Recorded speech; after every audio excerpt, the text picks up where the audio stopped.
Федерациясы спортшыларды президенттен 3 миллиард сұрауға жібергені рас па? Карпов не себепті Тоқаевқа ресми хат жолдады? Федерация басқарып отырған Назарбаевтың адамдары неге орнын босатпайды? Шахмат федерациясында біз білмейтін тағы қандай мәселелер бар? Талқылап көрейік. Баршаға сәлем. Бастамас бұрын арнаға жазылып, қоңырауға басуларыңызды сұраймын. Шахмат формасы жағынан ойын, мазмұны жағынан өнер, ал меңгеру жағынан ғылым.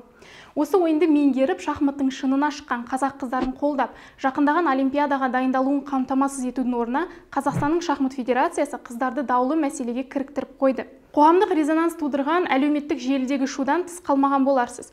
21 маусым күні әлем чемпионы Бибісара Асаубаева өз инстаграм парақшасында мәлімдеме жасады. Оның айтуынша федерация спортшыларға президенттен 3 миллиард ақша сұратпақшы болған. Ұятсыз спектакльдің қатысушы болғаныма ұялдым, деді шахматшы. Келесі күні, яғни 22 маусымда әйелдер ұлттық құрамасы Қасым-Жомарт Тоқаевпен кездесті. Президент ештеңе айтпады. Бұл жерде бір келіспеушілік бар көрінеді. Негізі президентке кез келген концепцияны, ұсыныстарды енгізген кезде қаражатсыз енгізуге болмайды. Президент әкімшілігі ондай құжатты енгізбейді, оны барлығы біледі. Ал бұл кездесуде енгізілген ұсыныста қаражат жоспары болмаған. Артынан министр де, ғалым Құсайынов та, құрама көшбасшысы Жансая Әбдімәлік те Бибісара сөзді дұрыс түсінбеген. Негізі әңгіме барысында көрші Өзбекстанның қаржыландыру мөлшері мысал ретінде келтірілгенін айтты. Бибісараға жеке шығып, мәмілеге келудің орнына халық алдына шығып, уақытты босқа кетіріп жүр. Елдің назарын аудартпай, қоғамға емес, Бибісараға бағытталулары керек еді. Әрі ол сөзді дұрыс түсінбеді деп ақымақ қылып көрсету орынсыз. Не дегенмен, миы миллиондаған ақпаратты есте сақтайтын спортшы 15 минуттық кездесудің әңгімесін толықтай есте сақтай алатынына күмәнім жоқ.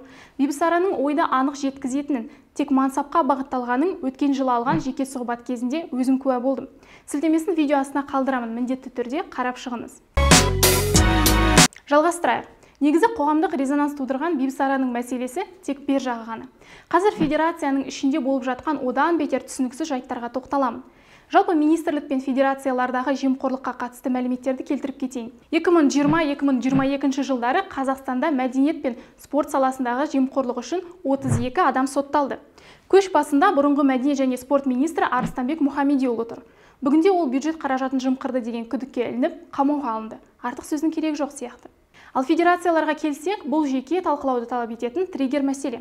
Бізде жүйе меритократия қағидаттарына сәйкес келмейді. Федерация басшылығына кәсіби мамандардың орнына авторитетті саясаткерлер мен олигархтар отырады. Ал құзыретті мамандар әлеуметтік лифтің дұрыс жұмыс жасамағандығынан шет қалып жатады. Федерацияларда әлі де Назарбаевтың отбасымен байланысты шенеуніктер мен бизнесмендер отыр. Гольф федерациясы, теннис федерациясы, хоккей федерациясы, ат спорты федерациясы, ұлттық олимпиада комитетінің президенті. Әрқайсысының есімімен байланысты ақшаға тірелетін дау бар. Мысалы, қаңтар оқиғасынан кейін Қазақстан Республикасының паралимпиада комитетінің президенті және Қазақстан футбол федерациясының атқарушы комитетінің мүшесі Дариға Назарбаеваның бұрынғы құдасы Қайрат Боранбаев қазір изоляторда. Сонымен, бұл даулы 3 миллиард мәселесінде екі тарап бар. Бірі өмірі тікелей шахматпен байланысты мансапқа негізделген әлем чемпионы Бибісара Асаубаева. Екіншісі күмәнді істермен аттары шыққан Құсайынов пен Садуақасов. Бұлардың мөлдір судай таза екендеріне сену қиын. Садуақастың ботафермамен қатысты мәселесінің өзі бейнесін ашып береді. Жақсы, бұл шахматқа қатысы жоқ мәселе делік. Ал енді тікелей федерацияға қатысты құзыреттің төмендігін дәлелдейтін фактерге тоқталайын. Осы жылдың 22 сәуірінде шахматтан бірнеше дүркін әлем чемпионы Анатолий Карпов Қасым-Жомарт Тоқаевқа ресми хат жолдады. Өз хатында Қазақстанның шахмат федерациясындағы проблемалардың барлығы федерация президентінен, құзыретінің төмендігінен екенін атап, бұл лауазымға халықаралық гроссмейстер Қазақстан мен Ресейдің еңбек сіңірген жаттықтырушысы Болат Асановты қою керек деп ұсыныс тастады. Болат Асанов көп жылдар бойы Қазақстанның шахмат федерациясында және халықаралық шахмат федерациясында басшылық қызметтерді атқарды. Ең қызығы, бірнеше күн бұрын Асанов Бибісара Асаубаеваның жеке жаттықтырушысы атанды. Бұл да ой салатын жайт. Ерлер құрамасының көшбасшысы Ринат Жұмабаев ерлер командасы тренерінің тағайындалуына қатысты қарсы пікір білдірді. Біздің құрамаға дейін ерлер командасымен жұмыс жасап көрмеген жаттықтырушыны тағайындағанын ешбір команда мүшесі қолдамағанын айтты. Демек, спортшылармен ешкім санасып жатқан жоқ. Жаңадан тағайындалған жаттықтырушы бір олимпиадасында тіпті ұйықтап қалып, жарысқа өтінім білдіруге кешігіп қалған. Ұйықтап жүрген шенеуніктердің сыңарын жарысқа қосудың не қажеті бар? Жауабы сіздерді таңғалдырмауы да мүмкін. Ол жаттықтырушы федерацияның вице-министрі Дариға Садуақасовтың бұрынғы шахмат мектебін басқарған.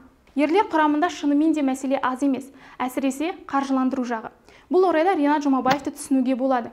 Ол әйгілі гроссмейстер. Оның активінде бірқатар жарқын жеңістер бар. Соның ішінде халықаралық гроссмейстер америкалық Фабиана Каруананың өзін жеңген. Осылай бола тұра, ерлер командасында білікті жаттықтырушы да, қаражат та жоқ.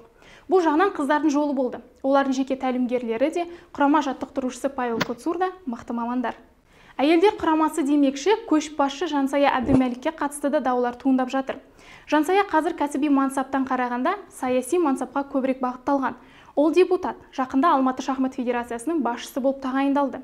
Соңғысына қатысты тексерілмеген дереккөздер бойынша Алматы шахмат одағы мен әкімдік соттасып жатыр. Біріншілері Жансая Әбдімәлік заңсыз шахмат федерациясының президенті болды деп мәлімдеме жасапты. Білетін боларсыз, Бибісара бұрынғы президент әкімшілігі басшысының орынбасары болған Бағлан Майлыбаев Асаубаевичтің інісінің қызы. Майлыбаевтың кезінде Бибісара Қазақстан құрамында өнер көрсете алмай, Ресейге кетуге мәжбүр болды. Дәл қазір федерация бұндай әлеуеті мықты спортшыны жоғалтып алмауды ойлау керек. Әлемдік рейтингте жоғары дәрежеде тұрған чемпион қызымыз ертеңгі күні тәуелсіз FIDE туының астында өнер көрсетуге, не болмаса өзге елден жақсы ұсыныс түсіп жатса, сол жаққа кетіп қалуы мүмкін ғой. Ал бұл тек кәсіби шығын емес, бұл тікелей құзыретті органдардың беделіне үлкен нұқсан келтіретін шығын. Бірақ батыл қыз әлі талай жеңістерінде Қазақстанның көк туын желбіретеді деп сенеміз. Қорыта айтқанда, Бибісара шын мәнінде айтылған сөздерді дұрыс түсінбей қалғанның өзінде бұл жүйені өзгертуге үлкен септік тигізеді. Ешқандай 3 миллиард мәселесі болмаса да, бұл мәдениет және спорт министріне федерацияларда назар аударатын проблемалардың барын көрсетеді. Мүмкін Абаев мырзаны жоғарыдан осы жаққа жіберуінің себебі аталған ішкі проблемаларды шешу болар. Спорт федерациялары мемлекеттік бюджет пен ұлттық олимпиада комитетінен алынған қаражатты қайда жұмсап жатқанын анықтауға жіберген шығар. Президенттің, министрдің, тікелей құзыретті органдардың орнында бұл мәселені барынша ашық әрі жылдам шешер едім. Олимпиадаға бір айдан аз уақыт қалды.